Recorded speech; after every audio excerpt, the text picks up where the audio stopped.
Agreement தான் இங்க வந்து மெயினே தவிர ஒவ்வொருத்தர் மேல ஒருத்தர் வந்து பழி சொல்றதெல்லாம் வந்து எடுத்துக்க முடியாத ஒரு விஷயம்.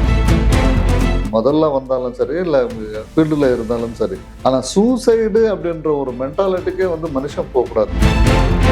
இந்த நாள் வந்து நீங்கள் வந்து நடித்தா இத்தனை எபிசோட் நடித்தா உங்களுக்கு வந்து சம்பளம் அப்படின்றதெல்லாம் அந்த கண்டிஷனில் வந்து இருக்கும். அந்த அக்ரிமெண்ட்ஸில் எல்லாமே உண்மையாகவே விஜயகுமாரோட தான் வந்து அக்ரிமெண்ட் போட்டாங்களா, இல்லை டைரக்டர்ஸ் யாருக்கிட்டனா வந்து அக்ரிமெண்ட் போட்டாங்களான்றது நமக்கு வந்து தெரியல. ஆனால் விஜயகுமாருடைய மனைவி வந்து சொல்றது வந்து பார்த்தீங்க அப்படின்னா, ஆக்சுவலாக இதோட ப்ரொடக்ஷனு வேற. ஆனால் வந்து இவங்க ஏன் விஜயகுமாரியே வந்து குற்றம் சாட்டுறாங்கன்ற அதான் வந்து பார்த்தீங்கன்னா அவங்களுக்குள்ள ஏதாவது வந்து பிரச்சனைகள். நம்ம இன்னைக்கு யாரை மீட் பண்ண போறோம்னு பார்த்தீங்கன்னா உயர்நீதிமன்ற வழக்கறிஞர் கிருஷ்ணமூர்த்தி சாரை தான் மீட் பண்ண போறோம். வணக்கம் சார். வணக்கம். இப்போ சோசியல் மீடியாவில் ஒரு விஷயம் பயங்கர வைரலாக போயிட்டு இருக்கு சார். என்னன்னு பார்த்தீங்கன்னா ஜியோ ஸ்டாரில் வந்து ஒரு ரெசார்ட்னு ஒரு வெப் சீரிஸ் எடுத்துருக்காங்க. ஸோ அது நல்ல ட்ரெண்டிங்காக போயிட்டு இருக்கு. அதில் யாரெல்லாம் நடிச்சிருக்காங்கன்னு பார்த்தீங்கன்னா எல்மசானியில் நடித்த விஜயகுமார்லாம் நடிச்சிருக்காரு. ஸோ இந்த வெப் சீரிஸில் வந்து ஒரு மலையாள ஆக்ட்ரஸ் வந்து ஒரு அனுகிரா அப்படின்றவங்க வந்து ஒரு ஆடிஷன் அட்டன் பண்ணியிருக்காங்க.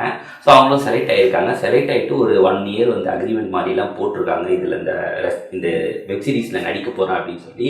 ஸோ அவங்க என்ன பண்ணியிருக்காங்கன்னா இந்த 7 months வந்து எனக்கான சேலரி எதுவும் வரல, ரோல் எதுவும் கொடுக்கல அப்படின்னு சொல்லி இன்ஸ்டாகிராமில் வந்து ஒரு போஸ்ட் போட்டிருக்காங்க சார். ஸோ அதை பற்றி நீங்கள் என்ன சார் நினைக்கிறீங்க? அதாவது அது வெப் சீரிஸாக இருந்தாலும் சரி, இல்லை சீரியல்ஸாக இருந்தாலும் சரி, படமாக இருந்தாலும் சரி, எதுவாக இருந்தாலுமே வந்து பார்த்தீங்கன்னா நடிகர்கள், நடிகைகள், அதுக்கப்புறம் வந்து டைரக்டர், ஸோ ப்ரொடியூசர்ஸு, ஸோ இவங்க எல்லாமே வந்து பார்த்தீங்க அப்படின்னா எல்லாருமே வந்து அக்ரிமெண்ட்ஸ் போட்டுப்பாங்க. ஃபர்ஸ்ட் ப்ரொடியூசரோட வந்து சில பேர் வந்து போடுவாங்க. சில நேரத்தில் வந்து டைரக்டர்ஸ் வந்து பார்த்தீங்க அப்படின்னா டைரக்டர்ஸ் கிட்ட வந்து அக்ரிமெண்ட்ஸ் வந்து போடுவாங்க. யார் அந்த பணத்துக்கு வந்து முதலீடு செய்யறாங்களோ அவங்களோட வந்து அக்ரிமெண்ட்ஸ் போடுவாங்க. அப்படி வந்து அக்ரிமெண்ட்ஸ் போடும்போது அந்த அக்ரிமெண்ட்ல வந்து தெளிவா போடுவாங்க. நீங்க உங்களுக்கு உண்டான ரோல் வந்து இது, உங்களுக்கு உண்டான சம்பளம் இது, அந்த சம்பளம் வந்து பாத்தீங்க அப்படின்னா இந்த நாள் வந்து நீங்க வந்து நடிச்சா இத்தனை எபிசோட் நடிச்சா உங்களுக்கு வந்து சம்பளம் அப்படின்றதெல்லாம் அந்த கண்டிஷன்ல வந்து இருக்கும். அந்த அக்ரிமெண்ட்ஸ்ல எல்லாமே அந்த அக்ரிமெண்ட் பிரகாரம் வந்து பாத்தீங்க அப்படின்னா அக்ரிமெண்ட்டை வந்து நம்ம தெளிவா படிச்சு பார்த்தாதான் இவங்க என்ன ரோல் கொடுத்துருக்காங்க, எப்போத்துல இருந்து வந்து சேலரி கொடுக்குறேன்னு அவங்க வந்து சொல்லியிருக்காங்க. அடுத்து வந்து பாத்தீங்க அப்படின்னா இவங்க எத்தனை என்னது அந்த ஷார்ட்ஸ் வந்து நடிக்கணும், இல்லை எபிசோட் நடிக்கணும் அப்படின்றதெல்லாம் இருக்கும். அக்ரிமெண்ட்ல வந்து இருக்கிற மாதிரி இருந்ததான் வந்து அந்த கண்டிஷன், டேர்ம்ஸ் அண்ட் கண்டிஷன்ஸ் எல்லாம் பேஸ் பண்ணி தான் அது வந்து தெரிய வரும். இது நம்பர் 1.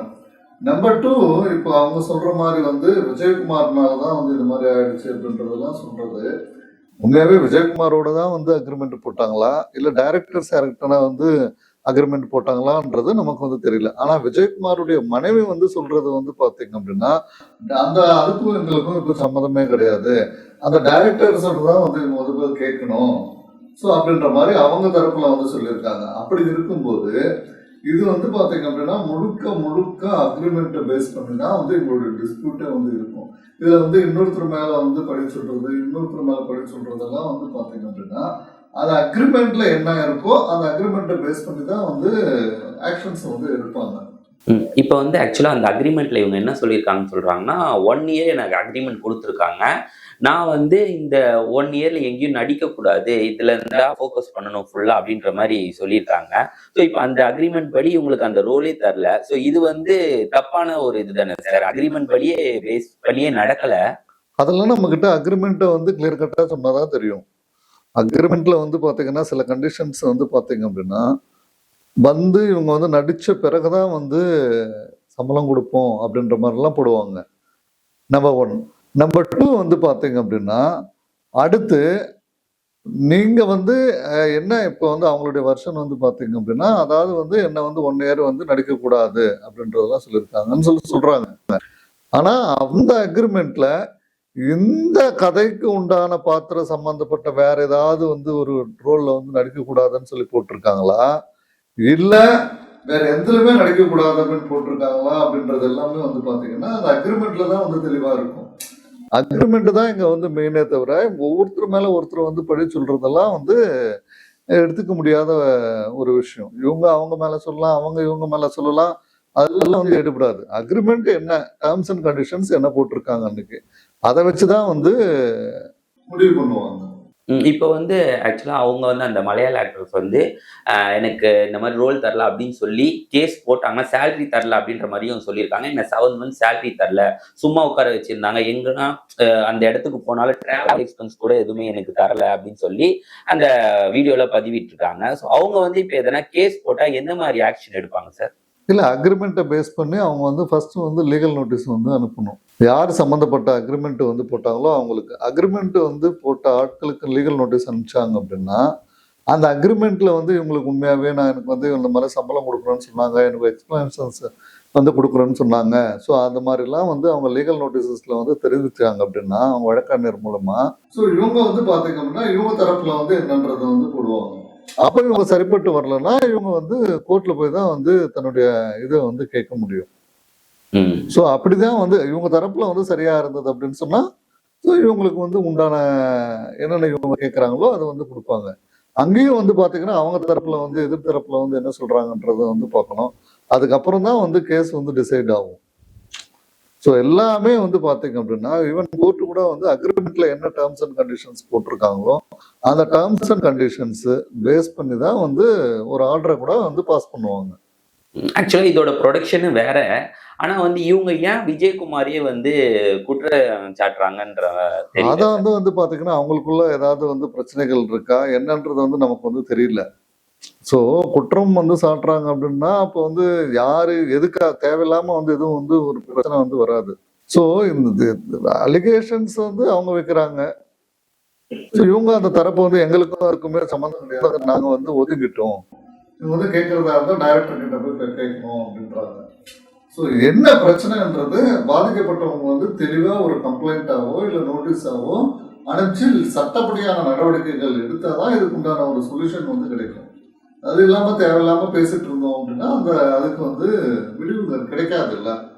ஸ்டார்டிங் இவங்க வீடியோ போட்டோன்னே ஆக்சுவலாக எல்லாருமே வந்து என்ன நினச்சிட்டாங்கன்னா அவங்க ரொம்ப எமோஷ்னலாக பேசினாங்க. ஸோ எல்லாரும் இவர் மேலே தான் தப்பு இருக்குது, விஜயகுமார் மேலே ஏதோ பெரிய தப்பு இருக்குது, அவங்க ஏதோ ஒரு மாதிரி பேசிட்டாங்கன்னு சொல்லி ஒரு மாதிரி சோசியல் மீடியாவில் பயங்கரமாக இவங்க சைட் தான் ஃபேவராக போயிட்டு இருந்தது. அதுக்கப்புறம் விஜயகுமார் அவங்க ஒய்ஃபும் சொன்ன அப்புறம் தான் ஓ இப்போ வந்து 2 பேர் சைட்ல இவங்க சைட் எதுவும் பிரச்சனையும் இல்லை அப்படின்ற மாதிரி தெரிஞ்சுச்சு சார். என்னன்னா இவங்க வந்து இந்த மலையாள ஆக்ட்ரஸ் அவங்களுக்கு வந்து பேரண்ட்ஸ் இல்லை அப்படின்ற மாதிரி சொல்லியிருக்காங்க. ஸோ அவங்களோட பாய் ஃப்ரெண்ட் வந்து விஜயகுமார் கால் பண்ணி ஏதோ அசிங்கமா பேசி ரொம்ப ரைஸ் பண்ணியிருக்காங்க அப்படின்ற மாதிரி இவங்க சொல்லியிருக்காங்க சார். அதை பத்தி நீங்க என்ன சார் நினைக்கிறீங்க? அதாவது வந்து 2 பேருக்கு முதல்ல இது வந்து விஷயமே வந்து வேற. இவங்க வந்து நடிகர் கூப்பிட்டுருக்காங்க, நான் வந்து அக்ரிமெண்ட் கூப்பிட்டுருக்காங்க, அந்த அக்ரிமெண்ட்டை பேஸ் பண்ணி எனக்கு வந்து சம்பளம் கொடுக்கலான்றது வந்து இவங்க சொல்றாங்க. அந்த அக்ரிமெண்ட்டு நடிக்கிறது அப்படின்றது தான் இங்க இருக்கிற பிரச்சனை. அக்ரிமெண்ட் யாரோட போட்டிருக்காங்க அப்படின்றது அடுத்த பிரச்சனை. இது வந்து பாத்தீங்கன்னா தெளிவுபடுத்திக்கணும் முதல்ல. அதை தெளிவுபடுத்திக்காம ரெண்டாவது வந்து அவங்களுடைய யாரோ பேசுறதா சொல்றாங்க இல்லையா. ஸோ அது வந்து பாத்தீங்கன்னா இது வேற மாதிரி கொண்டு போயிடும். அதாவது வந்து ஃபோன் பண்ணி மிரட்டினாங்களா இல்லை மிரட்டினாங்க அப்படின்னா அவங்க ஏன் மிரட்டுறாங்க, அவங்க இவங்க வந்து கம்ப்ளைண்ட் கொடுத்தாங்க அப்படின்னா அது தேவையில்லாத ஒரு போலீஸ் என்கொயரி. ஸோ அந்த மாதிரி வந்து விஷயங்கள்ல வந்து போயிடும்.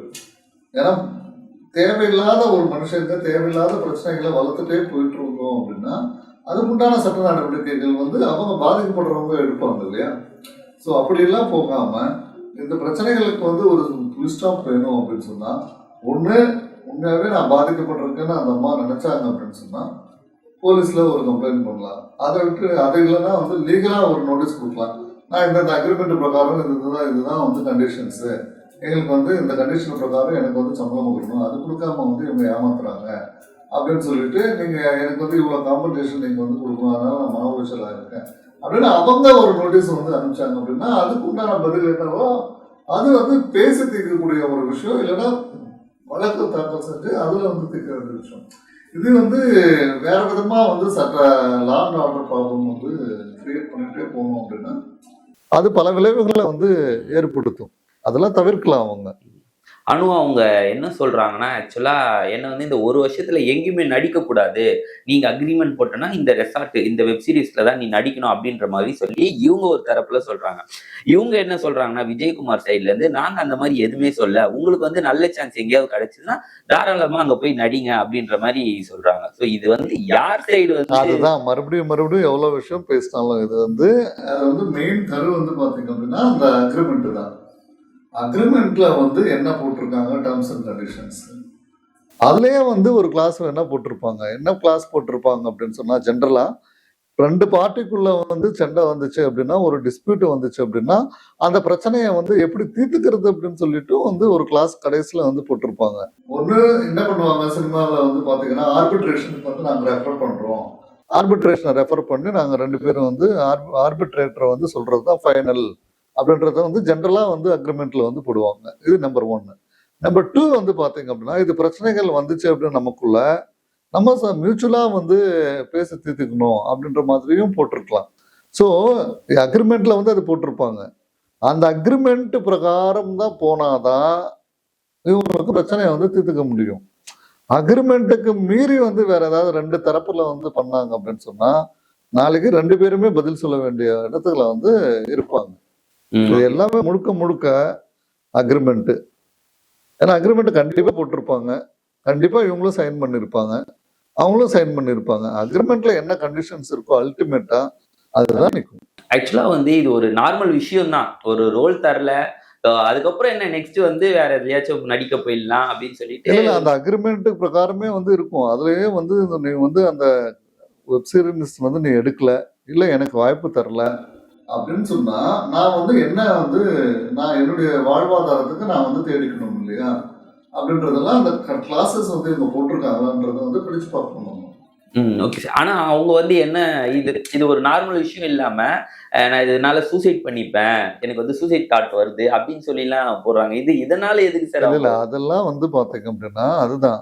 ஸோ அவங்க எல்லாம் எந்த பிரச்சனைகள் அவங்க இப்பதான் முதல்ல வர்றவங்க மாதிரி தெரியுது. முதல்ல வந்தாலும் சரி இல்ல ஃபீல்டுல இருந்தாலும் சரி. ஆனா சூசைடு அப்படின்ற ஒரு மென்டாலிட்டிக்கே வந்து மனுஷன் போகக்கூடாது. அந்த சூசைடு அப்படின்ற ஒரு மென்டாலிட்டிக்கு போகணும்னா நம்ம வந்து உலகத்துல வந்து எதிர்த்து நின்று போராடி ஜெயிக்கணும். நம்ம இப்போ அவன் சொல்றது கரெக்டா நம்ம சொல்றது கரெக்டா அப்படின்றதெல்லாம் வந்து ஒரு பக்கம் வச்சுட்டு இப்போ வந்து சூசைடு அப்படின்ற லெவலுக்கு வந்து அவங்க போறாங்க அப்படின்னா அந்த மாதிரி மனநிலை யாருக்குமே வரக்கூடாது. இந்த உலகத்துல பிறந்தாச்சு, பிரச்சனைகள் இல்லாத மனுஷன் யார் இருக்காங்க? எல்லாருமே பிரச்சனைகளோடு தான் இருக்காங்க. பிரச்சனைகளை எதிர்த்து நின்று சமாளிச்சுக்கிட்டு ஒவ்வொன்றத்துலயும் நம்ம வந்து வெற்றி அடைய போனோம். இது முதல் படி. இதுக்கு மேல வந்து போனா இன்னும் வந்து பல சீரியல்ஸ் வரும், இல்ல பல படங்கள் வாய்ப்புகள் வரும், இல்ல எதிர்காலம் இன்னும் எவ்வளவோ இருக்கு. இன்னைக்கு தன்னுடைய வாழ்க்கையை அழிச்சுக்கிட்டாங்கன்னா அதுக்கப்புறம் வந்து என்னத்தை பண்ண முடியும்? ஒன்றும் பண்ண முடியாது இல்லையா? ஒரு சைட்ல எல்லாருமே என்ன சொல்றாங்கன்னா இது ஒரு நார்மல் விஷயம், இவங்க வந்து எதுக்காக இப்படி பண்றாங்கன்னா ட்ரெண்ட் ஆகணும் அப்படின்னு சொல்லிதான் இவங்க எல்லாம் பண்றாங்க. ஏன்னா இந்த விஷயம் பத்தி பேசினா ஏன்னா வந்து அந்த ரெசார்ட்ன்ற ஒரு வெப் சீரிஸ் வந்து நல்ல ட்ரெண்டிங்கா போயிட்டு இருக்கு. ஸோ அதை பத்தி எதனா ஒரு குற்றச்சாட்டு வச்சா, விஜயகுமார் மேல என்ன குற்றச்சாட்டு வச்சா இவங்க ட்ரெண்டிங் ஆவாங்க, வேற என்ன வாய்ப்பு வரும் அப்படின்னு சொல்லி பண்றாங்கன்னு சொல்லி ஒரு சைட்ல வந்து பேசிட்டு இருக்காங்க சார். இல்ல சினிமா துறையில வந்து இந்த மாதிரி சீரியல்ஸ் இந்த மாதிரி விஷயங்கள் எல்லாமே ஒரு தடவை வந்து டிஸ்பியூட் வந்து ஒருத்தர் பண்ணிட்டாங்க அப்படின்னு சொன்னா அதுக்கப்புறம் சான்சஸ் கொடுக்கறது கூட யோசிப்பாங்க. ஏன்னா அடுத்து வந்து அவங்க கொடுத்தாங்க அப்படின்னு சொன்னா மறுபடியும் பிரச்சனைகள் வரும்ன்றதுனே வந்து ஒரு பயம் உணர்வு வந்து வந்துடும். ஸோ இந்த பிரச்சனையை வந்து ஒண்ணு சமாதானமா பேசி முடிக்கணும், ரெண்டாவது இல்லைன்னா நோட்டீஸ் அனுப்பிச்சு லீகலா வந்து இவங்க வந்து கொண்டு போறது தான் வந்து நல்லது. இப்படி வந்து பேசிட்டு இல்லை வந்து வேற விதமான முடிவுகள் எடுக்கிற அப்படின்னு நினைக்கிறதெல்லாம் வந்து தப்பு. அந்த மாதிரிலாம் வந்து பண்ணக்கூடாது. சட்டப்படியான வழிகள் நிறைய இருக்கு இல்லையா? ஸோ அது பிரகாரம் வந்து போறது தான் வந்து நல்லது. தன்னுடைய எதிர்காலம் கேள்விக்குறியாக்க கூடாது. இன்னும் நிறைய வாழ்க்கை நிறைய வந்து இருக்கு. ஸோ அதுக்கு உண்டான வந்து சமாதானமா பேசிட்டு அடுத்த வாய்ப்புகள் வந்து அவங்க தேடி வரும். அந்த வாய்ப்புகள் வர்றதை வந்து நம்ம எப்படி தக்க வச்சுக்கிறது, இல்லை புதுமையான வாய்ப்புகள் எப்படி நம்ம வந்து கிரியேட் பண்றதுன்றத வந்து தெரிஞ்சுக்கணும். ஸோ இவங்க வந்து எதனா கேஸ் போட்டாங்கன்னா ப்ரொடக்ஷன் சைட்ல இருந்து காம்பன்சேஷன் வர எதனா வாய்ப்பு இருக்கா சார்? அக்ரிமெண்ட் பேஸ் பண்ணி தான். ஏன்னா அக்ரிமெண்ட் தான் இங்க வந்து எல்லாமே வந்து மெயின். அந்த அக்ரிமெண்ட்ல வந்து உண்மையாவே ப்ரொடக்ஷன் சைட்லயோ இல்ல தயாரிப்பாளரோ வந்து இவங்களை வந்து ஏமாத்திருந்தாங்க அப்படின்னு சொன்னா இவங்களுக்கு காம்பன்சேஷன் பண்றதுக்கு உண்டான வாய்ப்புகள் இருக்கு. எல்லாம் அந்த அக்ரிமெண்ட்ல என்ன கண்டிஷன்ஸ் போட்டிருக்காங்களோ அதுதான் வந்து எடுபடும்.